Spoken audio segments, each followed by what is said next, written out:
जीवन में कभी किसी से अपनी तुलना मत करो। आप जैसे हैं सर्वश्रेष्ठ हैं। ईश्वर की हर रचना अपने आप में सर्वोत्तम है, अद्भुत है। सुप्रभात विद्यार्थियों, हिंदी की कक्षा में आप सभी विद्यार्थियों का स्वागत है।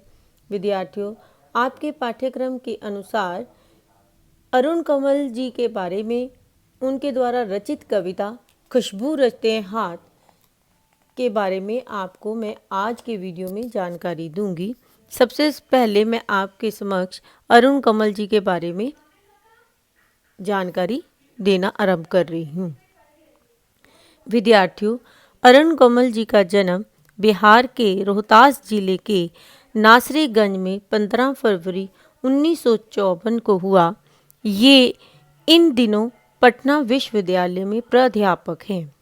इन्हें अपनी कविताओं के लिए साहित्य अकादमी पुरस्कार सहित कई अन्य पुरस्कारों से भी सम्मानित किया गया। इन्होंने कविता लेखन के अलावा कई पुस्तकों और रचनाओं का अनुवाद भी किया।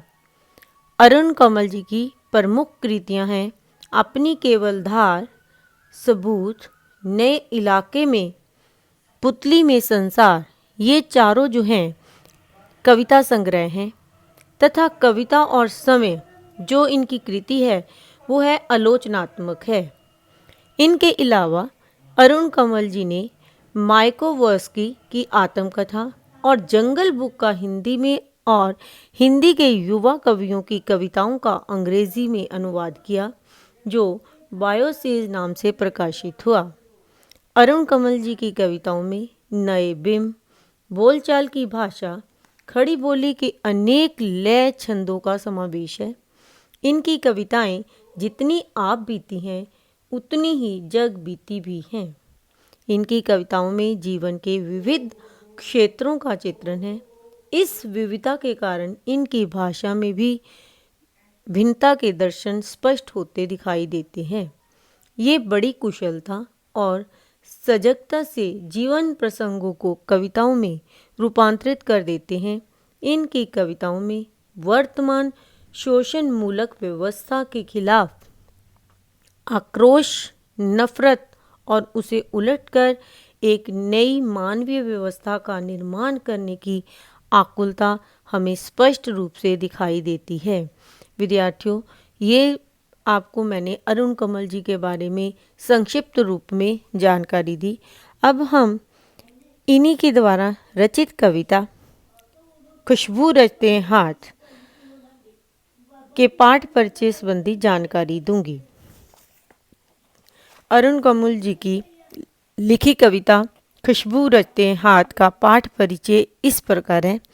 सामाजिक विषमताओं को उकेरती हुई अरुण कमल वी रचित यह कविता बदबू और गंदगी के बीच खुशबू की रचना करने वाले गरीब, अभावग्रस्त तथा शोषित मजदूर एवं कामगार वर्ग के जीवन सत्य को अनावृत करती है। ये गरीब लोग दूसरों के जीवन को महकाते हैं, परंतु स्वयं बदबू के बीच जीवन व्यतीत करने को विवश हो जाते हैं। वर्ग भेद एवं आर्थिक अभाव से पीड़ित केवड़ा, गुलाब, खस और रात रानी की सुगंध से समाज को सुगंधित करने वाले ये हाथ भी समाज का सहयोग प्राप्त कर सकें। यह कविता इस दिशा में किया गया एक छोटा सा प्रयास है। कवि ने इस कविता में गरीब, मजदूर, कारीगरों की दुर्दशा का चित्रण किया गया है। कवि ने यह स्पष्ट करना चाहा है कि दूसरों के जीवन में खुशबू बिखेरने वाले इन गरीबों को बदबू में जीने को मजबूर होना पड़ता है। इस कविता में अरुण कमल जी ने गरीब और अभावग्रस्त लोग गंदगी, बदबूदार गलियों में रहते हैं। ऐसे लोग सुगंधित अगरबत्तियां बनाते हैं तथा दूसरों के जीवन में सुगंध फैलाते हैं।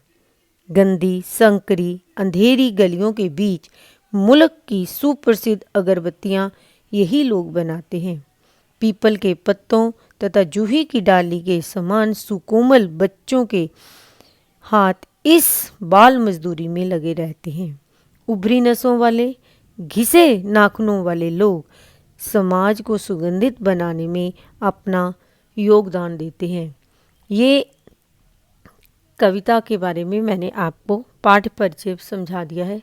विद्यार्थियों, आज मैंने आपको अरुण कोमल और उसके पाठ के बारे में जानकारी दी है। कल के वीडियो में मैं आपको इनके द्वारा रचित यही खुशबू रचते हाथ कविता की प्रसंग से व्याख्या समझाऊंगी। आज के लिए इतना आशा है कि आपको ये समझ में आ जाएगा। घर रहें, स्वस्थ रहें। धन्यवाद।